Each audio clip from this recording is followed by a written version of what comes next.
Hello, and welcome back to Fatal 12. On the last episode, we learned the rules and more so the situation that we're in. Basically, all 12 of us in this game weren't supposed to die, but instead we're supposed to meet up at some point. But because we all died under some circumstances, we now have to fight in order to stay alive. Pretty much how it goes. The only plot twist is, which I guess we should have expected, because it's very similar to Future Diary, I find out, is someone we know, someone who is our friend, is also in this game. I imagine, I'm not sure if this comes up multiple endings or not, but I know that it's going to come down to us versus them. It usually does, because, yeah.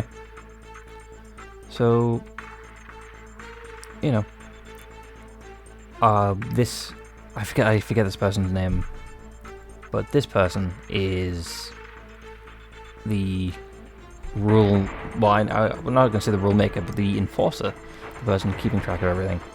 Anyway, I can tell that the rules she's explaining are vital, but I try my best to keep up despite my persistent confusion. There is a merit to eliminating another participant, I should note. In doing so, you have the right to take one of their cards they held. In exchange, though, male 12. This has gone on for far too long. The same voice that interrupted her earlier spoke out again. Number 6. Don't please. No, not 6, 7. No, wait, no, it's 6. These 5, yeah. Please spare me, Bill. Okay then. Shut up. You don't have the luxury of blabbering like this either, goddess. What? The man clearly had no sympathy for the woman pleading for him, so I'm assuming at some point they met, or that they know each other. In fact, he seems to feel nothing at all, much like Parker. Very well then, let us begin. Tonight's election shall not take place.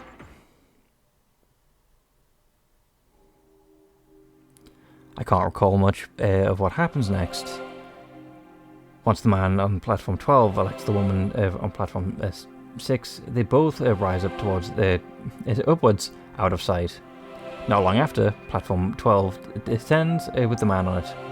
I presume it means that he has all 3 of her cards and succeeded in eliminating her. After he returns, I think he shows the cards to Parker and claims that it is the name of numeral 8.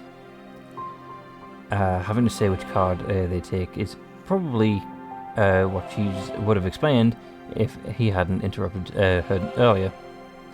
Which means everyone gets to know the card that you claimed. Worry not, for all this is taking place as you sleep. Time flows differently from the real world here. Once you wake up, you'll be greeted by the morning as normal. Tonight's session resulted in 1 elimination. I bid you all farewell for now. My consciousness begins to fade when she says that. Okay, so we've already lost 1 participant, which we could not have altered. The sensation is similar to when you start falling asleep. So we're just going to sleep twice, basically. That's what's happening. My train of thought has completely stopped at that point, though. There's no way I can accept this. Not a single thing about it.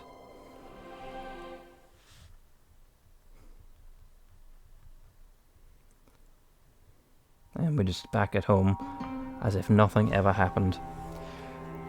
The most accurate way to describe how I felt when I woke up the morning would probably be melancholic. Granted, I'm not sure I even slept in the first place. Yeah, I would imagine it wouldn't feel like that, especially if you have a lucid dream.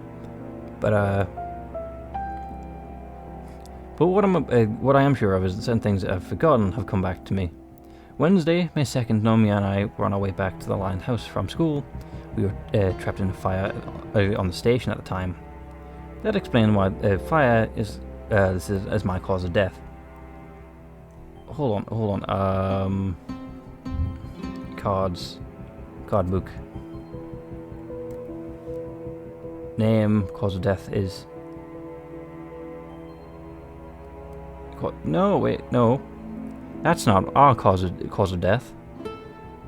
That's of number 4. Is number 4 Naomi? This lady, this man, who we know, we know he should be called Bill, or at least William. Number 2 is our friend, obviously. So I'm assuming the replay value is collecting everyone's cards. We were trapped in the fire. Yeah, caused my death. It was no dream. It was reality. It's not our cause of death, though. The fact that I couldn't be shaking. Well, the fact I couldn't stop shaking after remembering it lent credence to its veracity. Even if my mind had forgotten, my body certainly hadn't.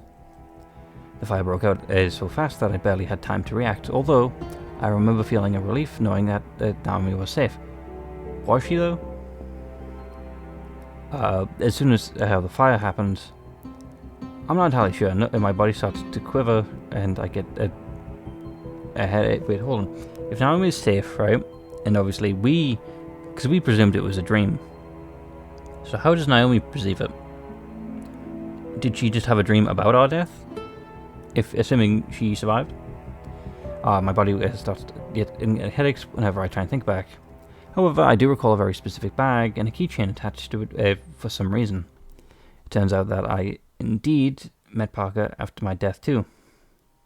Like she said last night, I had already heard her explain once before. There's no doubt it happened in that odd dream world too. I guess I've got no choice for the time being but to believe last night's dream and piece my memories together. I can't wrap my head around this at all. Well, I mean, obviously the first thing I say obviously, I don't entirely know it's the first thing we should do, but we should go talk to our friend. Much as I'd like to be able to, the best thing I can do is mention right now. Even if I accept that it wasn't just a dream, there's still there's still way too much I don't understand. I couldn't find a single noteworthy incident when I checked the internet for the info about the railway incident on that date either. That's okay, interesting. Parker did say that the cause of deaths have been undone. Okay, and yeah, so how does Naomi just not Naomi just what? So then, what if we just Google anything else that happened that day? Because was the whole day erased, or was it just the incidents within those days? In other words, the fire that killed me never happened once I became a participant in the divine selection. That's the only explanation. The odd books perched up on the bookshelf like always. Should we not always keep that on us at all times, especially now that we know someone who knows us is part of this game? Because they could sneak in, they know where we live. They could sneak in, look at our cards, steal our cards even. I wonder if this is one. I wonder if this is one. If this is one or the one that appeared in the Court of Fate, are the same book. Okay then. If so, that means it make its way between here and the dream world on its own. Whatever. There's no point overthinking things right for now. Still 4 cards in the book too. Wait, 4? That can't be right. Parker mentioned that we automatically obtained cards when we learned some accurate information. Something about this is giving me thoughts. About giving thoughts a tangible form. The card detailed that caused my death isn't here for some reason because it's not ours. That's not all. Miharu turned out to be the participant as well, so she would have her own set of cards. I figured I would at least have the cards of her full name since I know it, but I don't. I wonder if there's other conditions you need to meet. That isn't the main issue regarding her, though. I've been trying to keep myself from thinking about it, but it's time I face reality. Only one of us can make it through the divine selection, which means either me or Miharu will need to be eliminated, or the both of you. You know, you're being a bit optimistic, considering Bill in quotation marks is killing people already. That being said, I'd like to talk to her first. I mean, it's true though, we can form an alliance, we can share information, and then once it's the final two, or even earlier, I guess, we can, you know, talk about who deserves to win. Naturally, she will want us to win because we're the main character, but we will want her to win. Anyway, I eventually abandoned my train of thought and get ready to go to school. I made toast for breakfast and ended up shoving it in the fridge because I can't summon the will to eat anything. That's gonna put a toll on your body.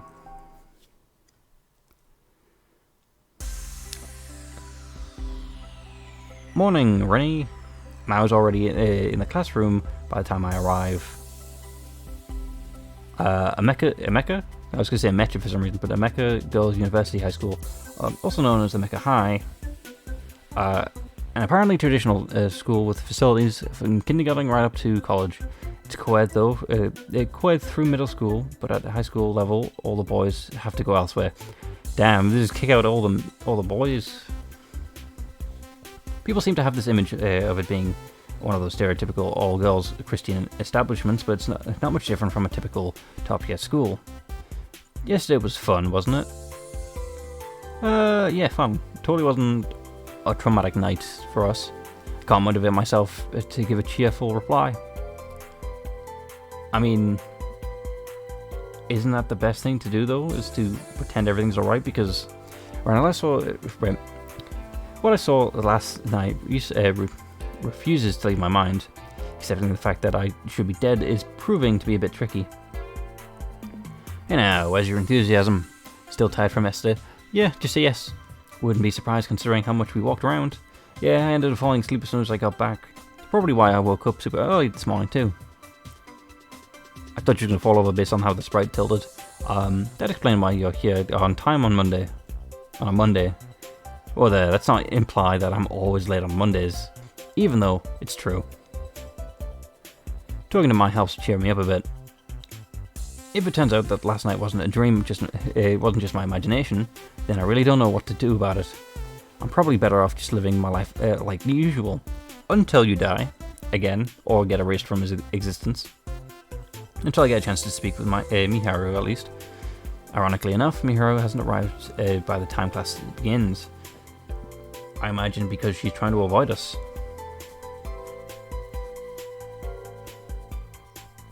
The fact that she didn't come to school at all makes sense. Send a message, but listed as being unread. This, following what happened last night, causes me to panic. Fortunately, Mao has some calming news for me. Seems like Miharu skipped out today because she was feeling sick. She said she isn't in good enough shape to go to work, though. Wait, she said she's in good enough shape to go to work, though. I was going to say, obviously, she's lying, but perhaps this is a trap, because she told it to Mao, Mao told it to us, and obviously we're gonna go to her workplace, which is where she's got the upper hand. Oh, she replied to you? Yeah, in a flash too. She never even read my messages. Oh, that's weird. Maybe she missed it. Nope, she's avoiding us. I make an expression that screams, "You're so full of it" in response. She tries to avoid eye contact. Eventually gives in when I refuse to stop staring at her. Did something happen to you two yesterday? Yes, we got into a fight. Yesterday. Couldn't help but repeat part of her question back to her. Don't tell me Mira told her everything. You two were alone during the parade, right? A wave of relief washed over me when I hear that. I mean, it wasn't that long ago. It was the previous 24 hours. In what? Maybe like an hour in our dream? She don't talk about the amusement park. In that case, I can't think of anything in particular. Mao seems legitimately concerned though. I can tell that my hero's got something on her mind. But what? Who knows? She wastes no time in reverting the feigned ignorance. Come on, don't keep me out of the loop. And here I was ready for something heavy, considering how rare it is to see Mao look so serious. I could tell you, but here's the thing, you're the only one that can solve a problem. Why's that? So, see you later. People like this, I know obviously they're misunderstanding. Mao doesn't know the serious situation that we're in. But there's also Rinka who's not understanding the situation. Just communication. Communication would solve everything. Hey, wait. Mao ignores me and trots right out of the classroom. She's not in any clubs, so it's common for her to head straight home after school. Well, I mean, aren't we all not in clubs? Isn't that the whole point, that we're all part of the misfits? In fact, she rarely stops by the Lion House either. And I always get brushed off whenever I ask what she's been up to. Miharu, what's on her mind exactly? Thinking back to yesterday, she did look like she wanted to say something when we were alone. Considering the dream that followed, two might be related. Which reminds me, Mao mentioned that Miharu would be going to work. I get what she's saying now. She really does care of her friends. There's just one issue though. I find it hard to keep my concerns about where she works at bay. I know the name of the place and where it is, but it's kind of hard to stroll in there. I mean, it's a restaurant by definition, but it's different from your standard fare. It'd be fine if Mao tagged along, but chances are she won't want to. So, Naomi. After giving it some thought, I got my phone to fire off a message. Figured so, we'd bully the underclassmen to go with us. Do you come to this place like this often? Nope, this is my first time, and I was hoping to chat with Miharu since she works here, but Miharu's Workplace is a maid cafe located in Akibara.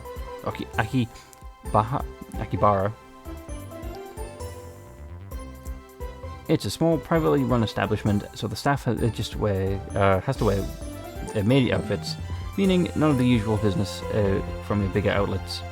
But it still takes some courage to stroll in. There's no way I could have done it on my own, which is why I brought Naomi along as my sacrifice of sorts. Yeah. So unsurprisingly, all the customers are guys, which helps us feel especially out of place. I'd appreciate it if you'd learn to act a little more ladylike, Rinka. Miura sounds beyond exhausted as she drops off my coffee. Sorry, but I needed to talk with you, no matter what. You did read the message I sent, so I decided best to come when Mao said you'd be at work. So it was her, huh?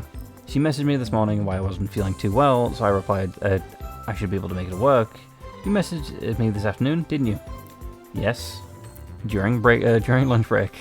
I forgot to charge my phone last night, so I had it turned off while I let it charge. Now I'm upset that I missed an ever so elusive message from you. Now is not the time. Now is not the time, Miharu. You know why we're here? And you know how serious this is? Oh, sorry, here you go. A bit too violently, I'm assuming. With that, she places Naomi's warm and fluffy cocoa in front of her. But she misses the coaster a little bit and leads it to inevitably slam down on the table. Naturally, this surprises some of the other customers, causing many of their gazes to turn our way. Dear me, I'm awfully sorry. Miharu turned to Naomi to deliver a polite bow. Naomi looks terrified despite being on the receiving end of an apology. Unlike Linehouse, this isn't a place where you can just sit down and relax, unfortunately. I wish you would have figured as much, based on the fact that this is a maid cafe. If you need to talk, then I'll pop by the Linehouse after my shift. Well, assuming you're fine with that, of course. Yeah, that's fine. Sorry for bugging you. It's clearly, well, I wouldn't say it's clearly a lie, but clearly she's not going to show up. She's trying to avoid us. But I gotta say, that maid outfit, it really suits you. Makes your natural good looks stand out even more.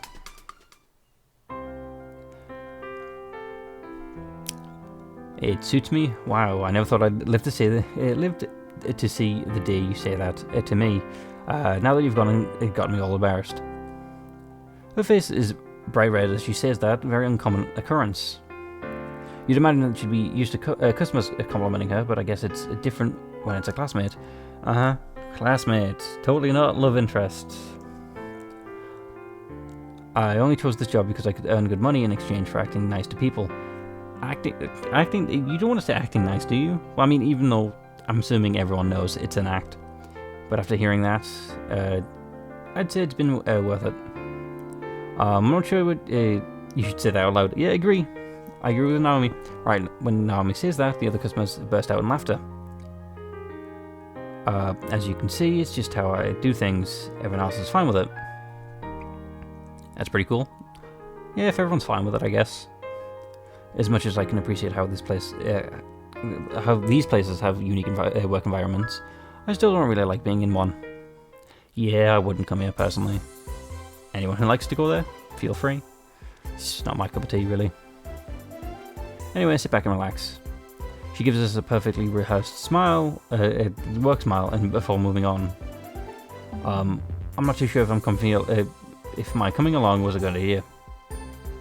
Don't worry, I feel the same way. Figured there'd be some other girls here scouting out the cute outfits, but I figured wrong. You're a bad liar, clearly. Well, I say clearly. You don't seem the type to want to wear a maid outfit, though I believe it was mentioned that someone is doing a maid outfit in a maid cafe in your school festival, so maybe. This isn't quite what I meant. Ignoring Naomi's stuttering, I can make the effort to start my own coffee. I'll start on my coffee. We finish up our drinks and hurry and leave just as quickly. We got on the same train back as well, but we have to split up at Shinjuku Station, my stop.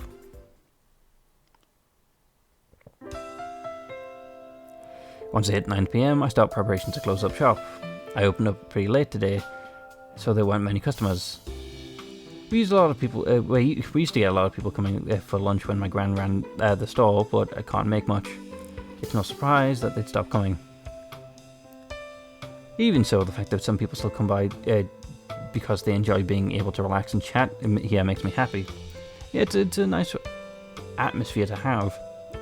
It's worth mentioning that my gran handles all the business and financial decisions for the Linehouse, even while in the countryside. I put in orders in such myself, but it's all based on her instructions after seeing each daily report. This is made possible thanks to the laptop she took with her. She's actually more tech literate than I am, despite her age.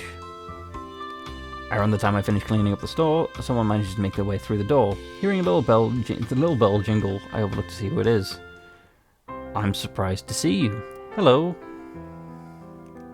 It's Miharu. She changed back into a school uniform, just remembering her in that maid outfit nearly causes an involuntary grin. I didn't mean it in a bad way.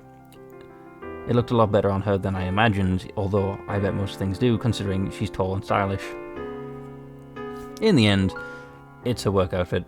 It'd be kind of rude of me to laugh. Did work drag on? Yeah, sorry about that. The girl who was going to follow my shift cancelled out of nowhere, so I had to stay behind. Can't say I'm too impressed by whoever that was. It's still work, even though if they're doing it part-time.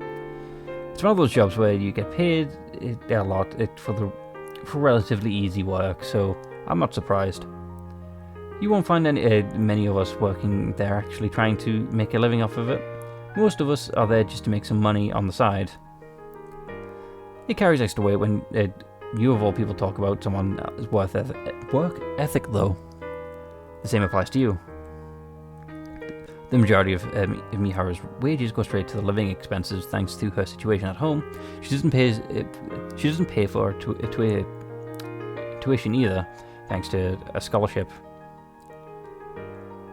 I don't know the full story, but her parents got divorced, so it's just her and her mum at home, I think. What's worse, her mum isn't in the best condition, and so she struggles to keep a consistent income. I might not be working for money myself, but I can't really compare myself with my hero when I've got a gran supporting me. Speaking of which, she mentioned once the most of the money she makes comes from real estate.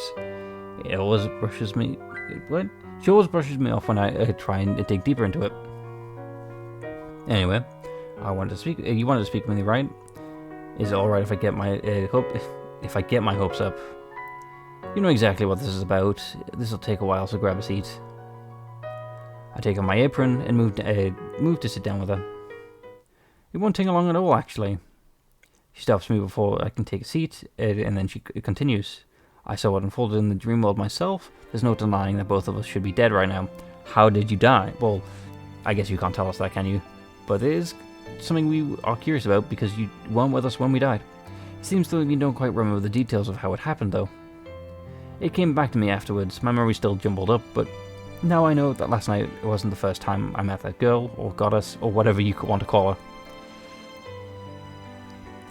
That makes things simple then. We both need to make it through to the end. Well, we can't. She says that with a radiant smile. How can you smile like a time like this? When I see a smile, I can't stop my good feeling from taking over. I lose my self-control in the moment she confirms that divine selection is real. Everything I've been holding back since waking up from the dream comes pouring out. It's simple. You wouldn't have had any doubts about wanting to survive if I wasn't a participant, correct? But the fact that I am means you can't summon those survival instincts now. The idea of doing so in exchange for my life pains you far too much. That's just the type of person you are. You don't need to worry about that, though. I'm fully prepared to give my life for you. Whoa. Total surprise. Excuse me? What did you just say? Like I said, it's simple. If given the choice between either of our lives, I'd like to choose yours in a heartbeat. And, of course, obviously we want to keep her alive as well. What the hell? You don't just say stuff like that. Don't say it like it doesn't mean anything. Don't even joke about something like that. Sorry, I shouldn't have shouted. I break eye contact with her, giving myself a moment to regroup. Mary replies by shaking her head while deciding on her next words. I say this with the utmost conviction. Besides, I think it's safe to say that every other participant is adamant on surviving too. Getting caught up in kindness spells a certain death for you. How can you be so calm about all this? Who said this is someone being calm? This is someone being rational. I mean, I'd argue they're different personally because rational, you can still obviously be scared and still do things, whereas obviously calm, you're not scared. As much as I don't want to think about it, she has a cause of death of her own as well, the moment undoubtedly etched into her mind. My own death shocked me as much as so much that my brain tried to block it out. And yet, she's here acting like it's no big deal. I don't understand how she does it. I was going to say something which might not sound the best, but I have a feeling of what her cause of death was. And I think she was in control of it on her own, if that makes sense. But yeah, because I'm doing this for your sake, I'm glad we got to talk about this. You really don't have it in you. You really don't have it in you to take the initiative, huh? I'm best off not giving you information about me. Then the last thing I want is more people going after you. Let's act normal at school too. You'll make it through this, so you can't let anything disrupt your day-to-day life. Especially, well, I mean, there's no point because we'll all meet up in the dream world, so there's not even any point to going, like, you know, looking for each other. I guess there is, because I guess you can try and find things. Right, you need to work with me as much as possible, though. Your death would spell my own inevitable elimination. Yeah, that's how teamwork works. She finishes a spiel before facing away from me. I'll do whatever it takes to protect you. I can't open my mouth. Even after she'd left even after she left my line of sight, I'd forgotten to ask her about her own personal cards, as well as the reason behind me not obtaining any cards related to her. I make no progress for several days as I wait for the second round of divine selection to come around. I start to teach Naomi how to brew coffee bit by bit while I continue to engage in the usual banter with Miharu and Mao. None of this helps ease the tension in my heart, though, as I can feel myself being pressured more and more by the reality of that I've become a participant in divine selection again.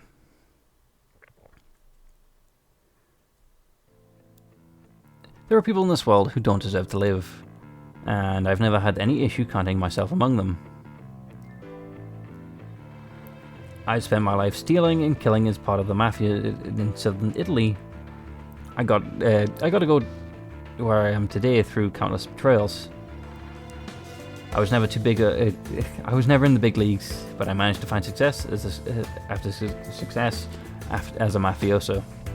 Until, you know, I messed up when I shouldn't have, and well, died. Success isn't imperative in the world I live in. The key is to avoid failing. Because a single failure meant you'd be 6 feet under, and that's exactly what happened to me. Yeah, I guess that makes sense. You don't have to kill someone. Well, I guess you probably should in this sense. I was gonna say you don't have to kill someone. You just have to avoid dying. But eventually they're gonna have cards on you. It's funny though. Turns out Lady Luck's partial when it comes to whom she gives her blessing. Getting tossed into divine selection means I had the opportunity to live on, despite my mistake. I've been giving a new lease on life. I might not deserve to live, but that's irrelevant in the face of my desire to do so. So as long as the desire's there, nothing else matters.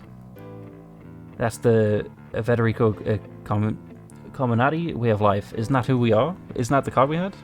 I only failed once in my life, and I'm trying to keep it that way. I guess Lady Luck isn't the only one the only one to pay me a visit though. Her much less unfortunate sister made her way to stop by too. Hey Space Cadet, do you copy? With that, I'm gonna call it there.